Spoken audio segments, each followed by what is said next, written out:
at it. Knock it out. Oh, yeah. Thank you. Appreciate it. And,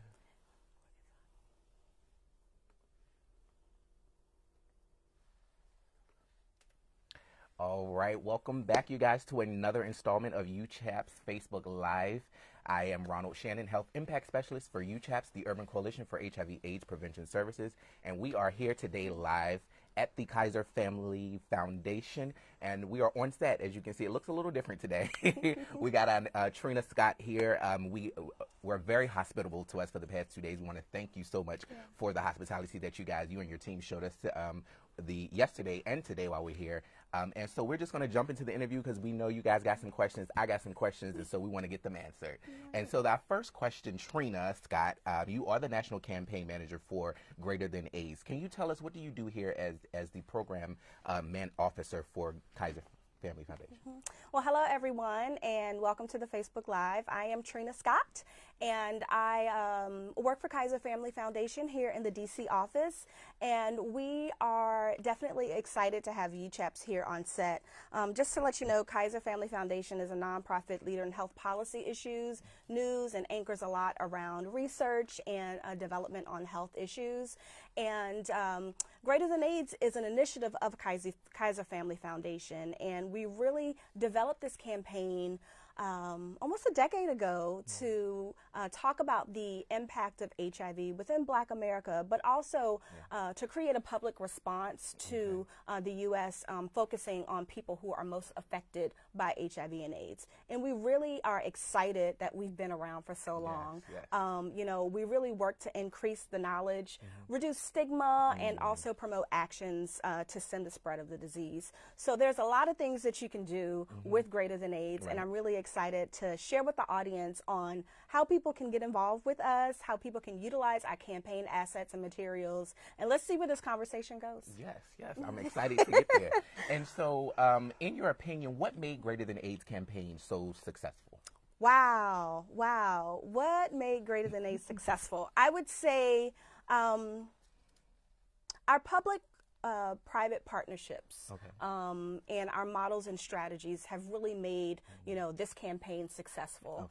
We work with federal entities, we work with state and local health departments, we work with AIDS service organizations, community-based organizations, we work with Walgreens and a lot of media companies, and then I think the sole crust of what we do is working with individuals such as you and the people that you work with on a day-to-day basis to really have impact around HIV and AIDS. I think the stigma that's associated with HIV has really impacted the way that we deliver messaging, and we have to get to the center point of why people want to talk about HIV or why people really don't want to talk about HIV. We are 30-something years into this epidemic, and people are still associating stigma with the word HIV and AIDS, and we've come a long way as far as research and technology and the advances of treatment, and we have PrEP now. So there are so many things that have made Greater Than AIDS successful, and I think to the point of all of our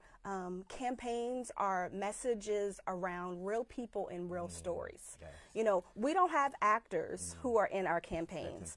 So everyone that you see in our videos, they really have a message for someone. They have personal experiences either living with or loving someone who has been affected by HIV. So I think that's where our success comes from, but also for you, the viewers who've been watching us and staying with us for a long time. I think you have helped us to grow and amplify our messages to ensure that we are doing what's necessary for the community. Awesome. And so, it's 2019, we got modern technology, everything's going down in the DM, et cetera, et cetera. So what platform do you find most useful in for getting your national campaigns across? So I think, we live in a digital world. I think right now, for you all who are watching this, you're looking at it through Facebook. You're on your phone, you're sitting at your desktop, you might be listening via audio to it, and you have to ensure that the messages that are being relayed in real time. So people who have known about HIV, especially millennials, have always lived with this thing called HIV. Right. And when we started this campaign, the iPhone was a baby. Yeah, Right? Right.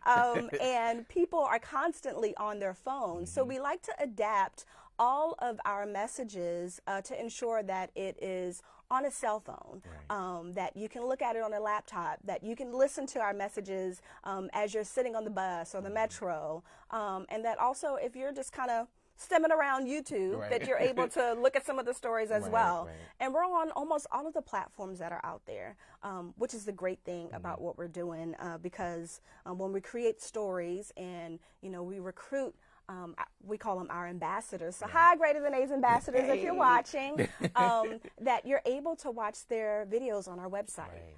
You're also able to watch their videos on YouTube. And you can download it and really use those in your training workshops. You can use those at the conferences that you're having. You can use those when you're going into a doctor's office and the doctor doesn't know what PrEP is. Right. So you're able to pull it up on your phone and really educate your healthcare professional about what's going on around HIV. That's awesome. And so would you say that there was a particular feature on any one of these platforms that you can point out or use in particular?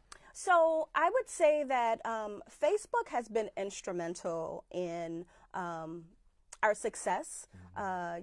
We measure so many, I think we're going to talk about measurements in a bit, but Greater Than AIDS currently is the largest Facebook platform on the domestic HIV end. We have over 500,000 followers, y'all. So if you're watching this and you're not following Greater Than AIDS, come on, I need for you to go ahead and just click, open another browser and open up Facebook and follow Greater Than AIDS so we can consider you in the number of that 500,000. But we really think that, capitalizing on Facebook is an opportunity for us to get messages out. It's an opportunity for us to have conversations in the comment section. It's an opportunity for us to engage with our ambassadors in our own private Facebook group to really help them advance in their career, to let them know what people are saying about their comments. So, it's all about having real people, real stories. And as you look at our Facebook page, you'll really be able to understand about news that's going on in our news media landscape of what's going on around HIV as well. Keeping the people in, keeping it easy access. Yes, we thank you for that. You mentioned measurements. How do you actually measure the success of a campaign that you're using? Wow, how do you measure success? I think, we have various platforms of which we are trying to get our messages out. So, there's that quantitative piece of measurement, and there's also that qualitative piece. And, all of them are very important in really measuring what success looks like for us. And so when we talk about the quantitative piece, we really want to ensure that we are able to count how many people are clicking our videos. We want to be able to look at the comments that are being shared to dispel misinformation. We want to be able to have people to be able to go on and share the link with others. So that's kind of like one of the pieces for the measurement of quantitative metrics. But the qualitative piece is, when we're at conferences, we're able to hear people share that this story impacted them. We're able to hear from our ambassadors that, their mom was able to go to a visit and really get more information about HIV. So now they're dispelling the myths in their family around HIV.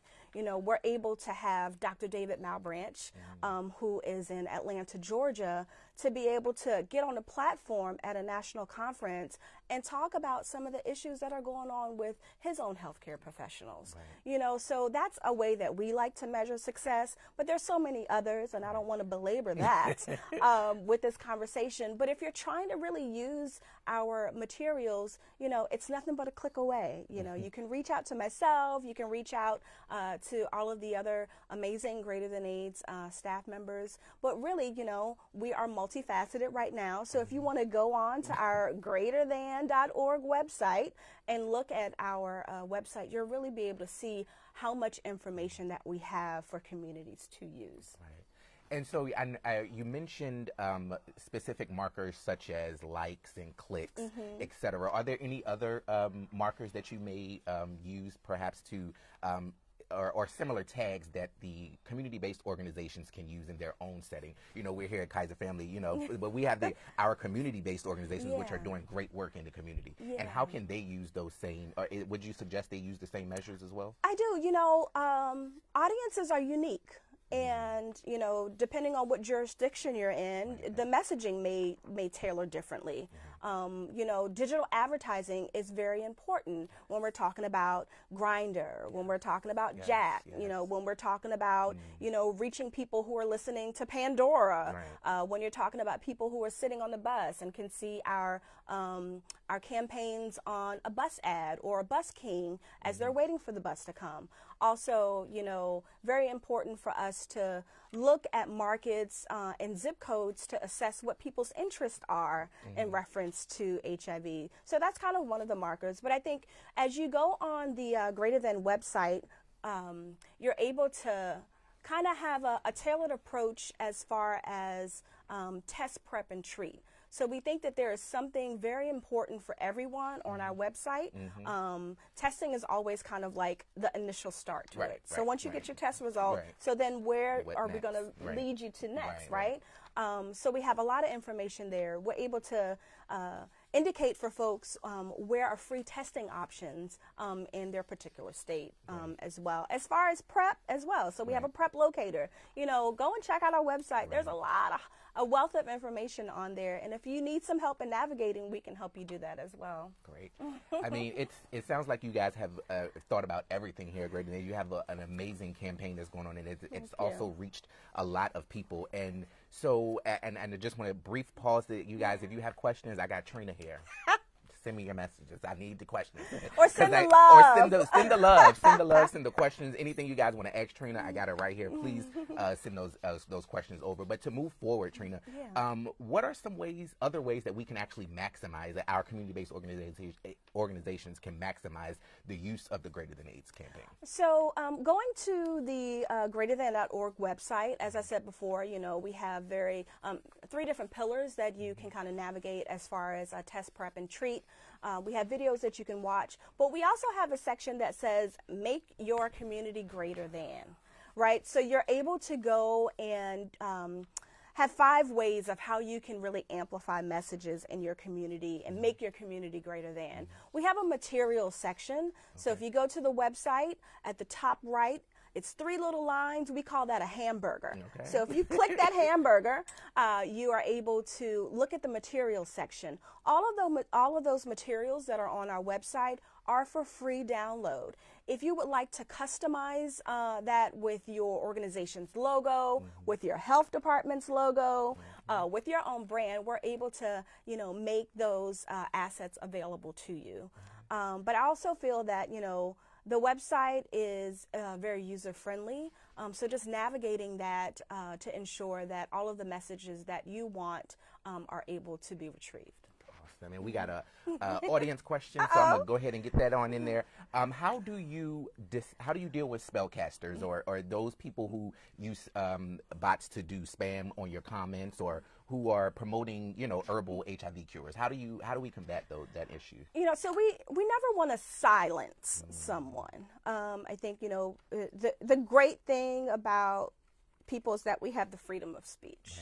So we're able to really share information and dispel myths. As I said before, you know, what we want to do is to be able to increase knowledge, to reduce stigma, and promote actions around HIV. So as we have people who are coming in our comment box, the first thing that we want to do is ensure that we have a comment or a response to them. If this is something around spam and people are constantly putting promotional ads or, information about remedies that haven't been researched or proven to be true. We may provide something from our FAQ section that will dispel that myth. Dr. David Malbranch and Dr. Leandro Mena and Dr. Flash, Charlene Flash, and Dr. Daskalaskis in New York, we have the Ask the HIV Doctor. So we have over 100 FAQs that they have answered. Wonderful. And many times the questions and the spam comments that come in, we've already addressed that. Right. So we'll just put a video in there to kind of stop that out. Right. All right. Slide that on there. Slide that in the DM. Right. And speaking and going back to modern technology, and there's been a massive, huge focus on the areas in the South throughout the epidemic.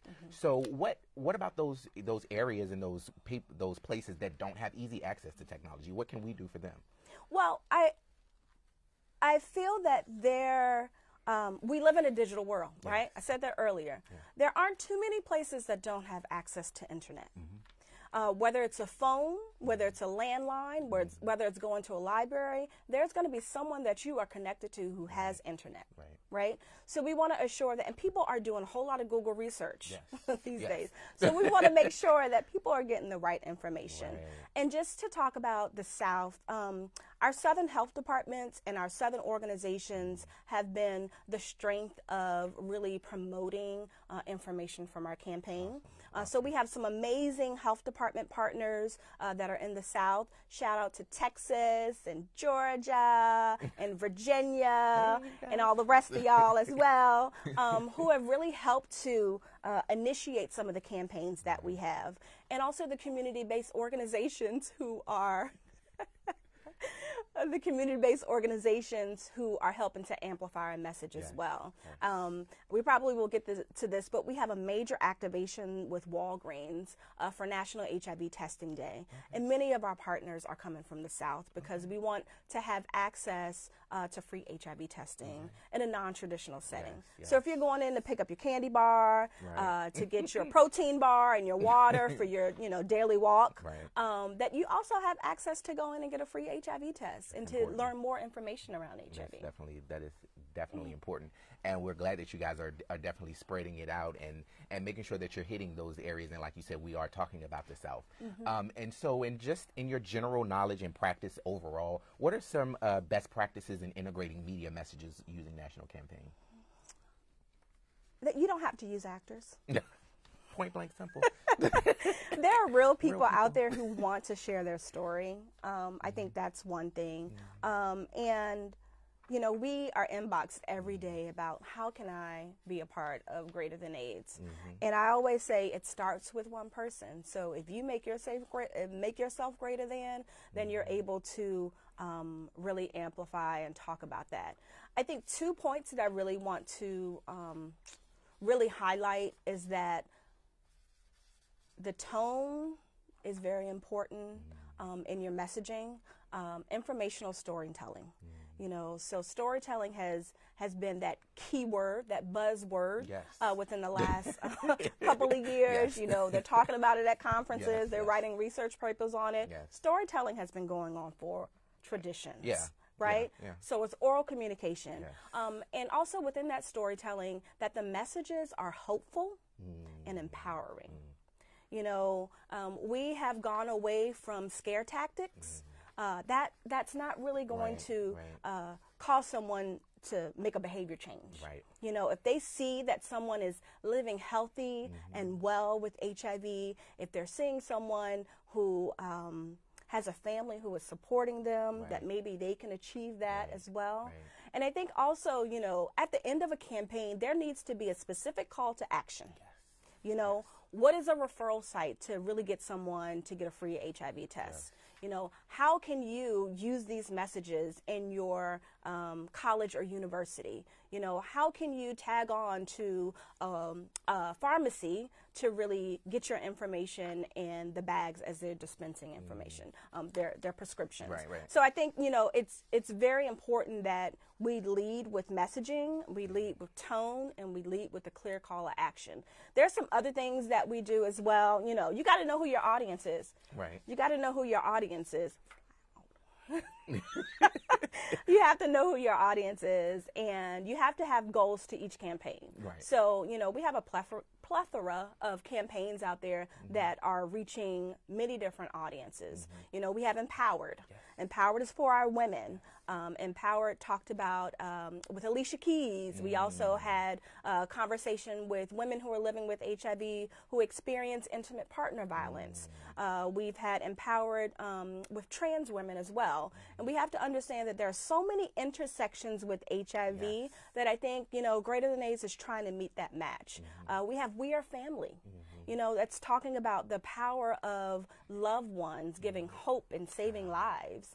And then right now we have Let's Talk About HIV Care and Treatment. That's our newest campaign that we just released a couple of weeks ago. And it's talking about from diagnosis to now. So some of the bar before the bars conversation, but then also where are they now and how did they achieve viral suppression? Which is very important, that we need to have those conversations, especially with young people, to letting them know that it's all right. Yes.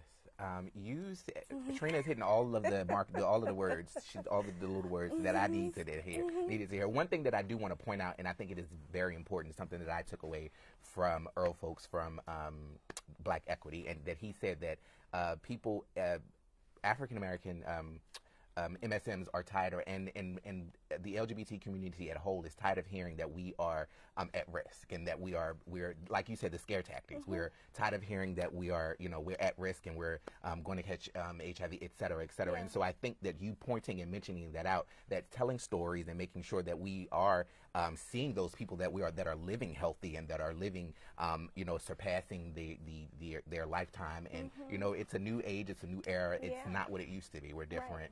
There are people living out here every day, living healthy, beautiful lives, and we need to make sure that we capitalize on that message so that we can share everyone else, and that also helps to combat the stigma as well. And I think we as individuals control our own narrative. We cannot let anyone control our narrative. Yes. And I think that there are some amazing organizations led by Black men, in particular in the South, who are doing a great job in, building a sense of community, sharing voices, because Black gay men, same-gender loving men are not hard to reach. Right.